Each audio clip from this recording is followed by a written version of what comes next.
Hi, this is Life Shoulda, where we talk about things that we should have been taught before, but life had to teach us. I want to talk about grief. We've been experiencing so much grief lately. We've had the COVID-19 pandemic, so not only are we experiencing the regular everyday deaths that come with living, but we're also experiencing deaths that are unexpected from this disease. We might even be grieving for people that we don't even know because we've seen them killed, and we feel as human beings an empathy for them. We're also experiencing another form of grief.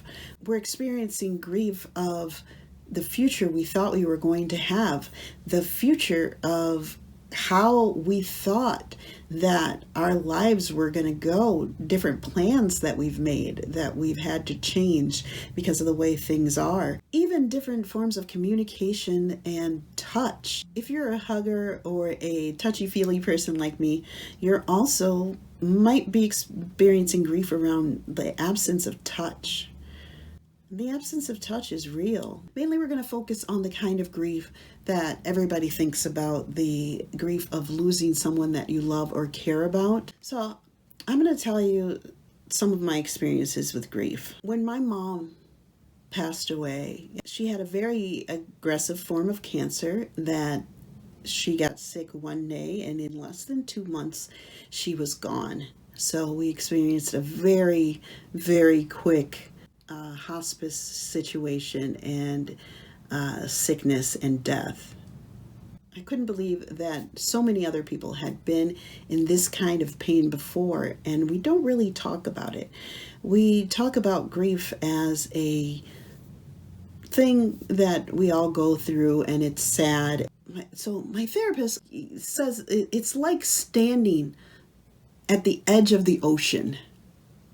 You're standing at the edge of the ocean, and the waves are gently lapping at your feet. So that's the grief. That's the constant, everyday little bit of grief.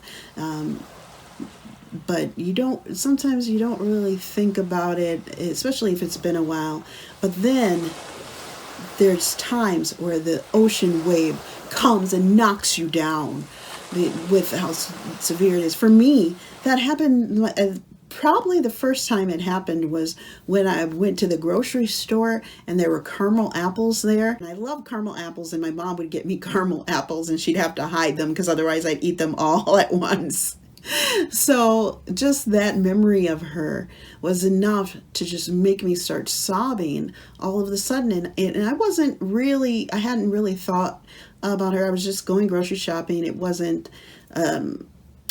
about a month afterwards.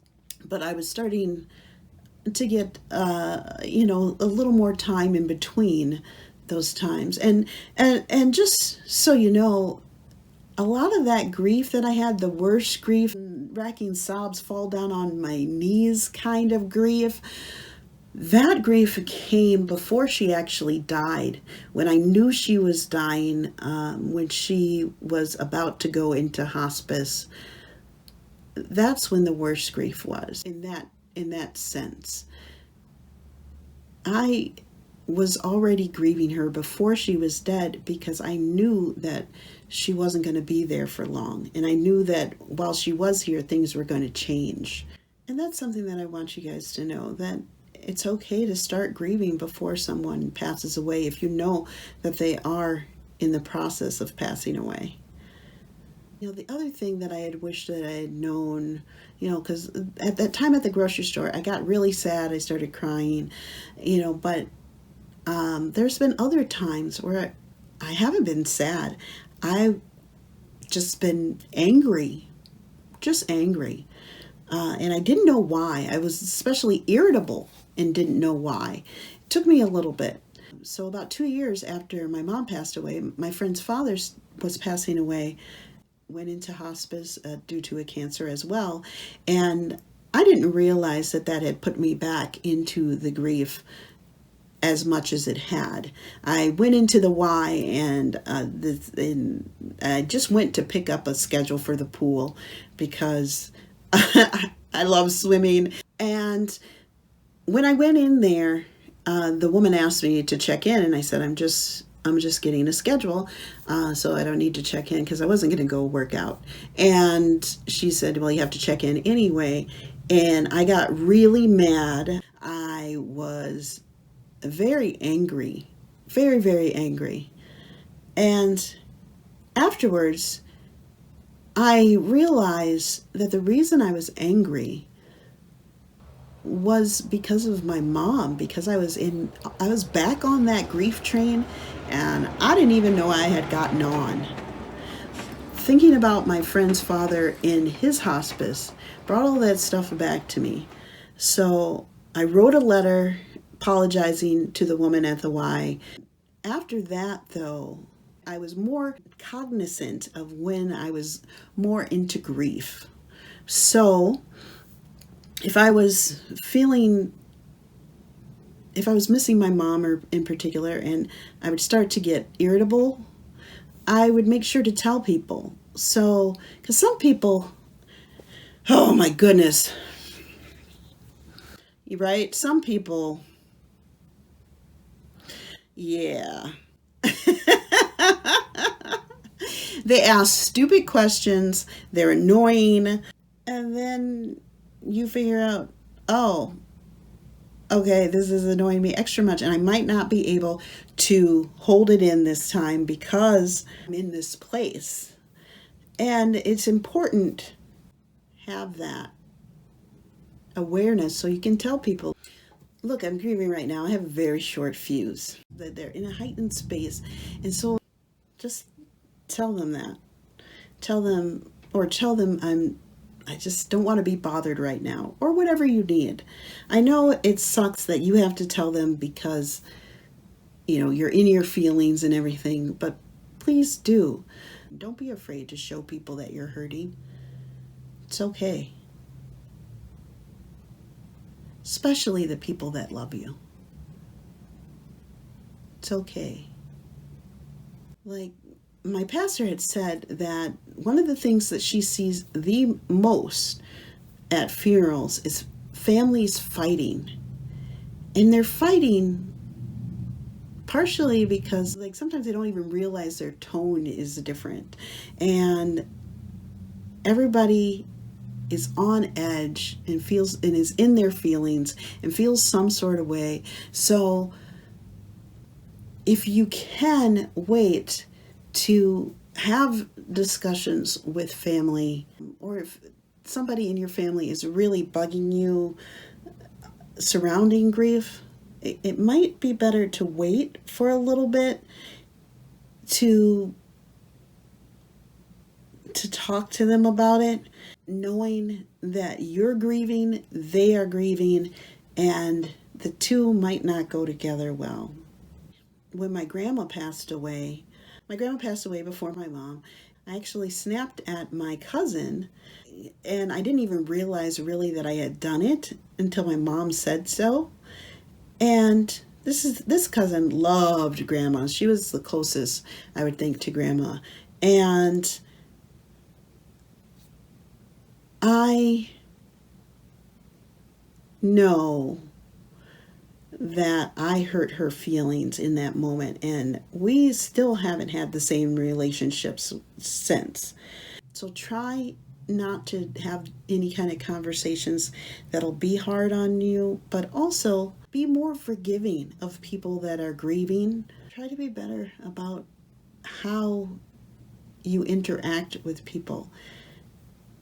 It's a hard thing to go through, and it's hard when you're going through it and they're going through it.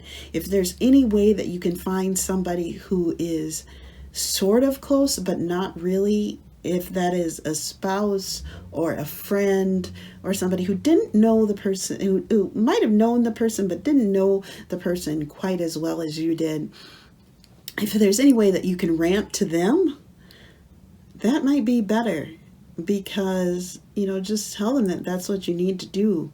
And they might not even know what you're talking about, but it really doesn't matter. It's important to try and keep as many relationships as you can.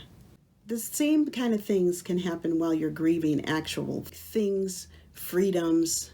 When I had to stop working because of my disability, I grieved it. I grieved it real hard. And I didn't know it was grief until my therapist pointed out that I was grieving, because I didn't think that grief could be anything other than losing somebody.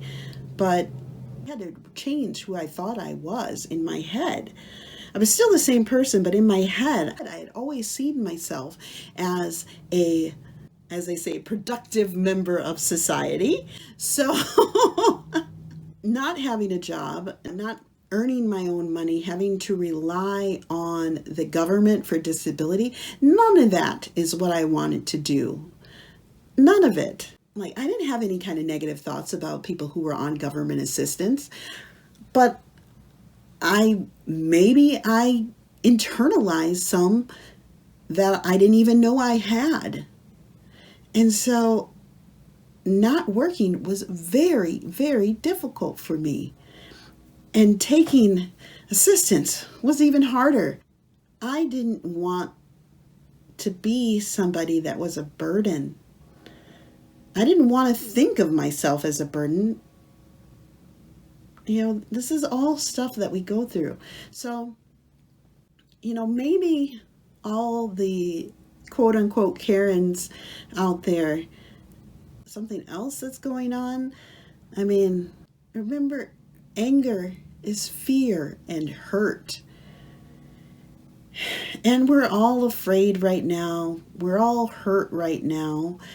We're all afraid and hurt of different things, but we are. And it's important to think about that.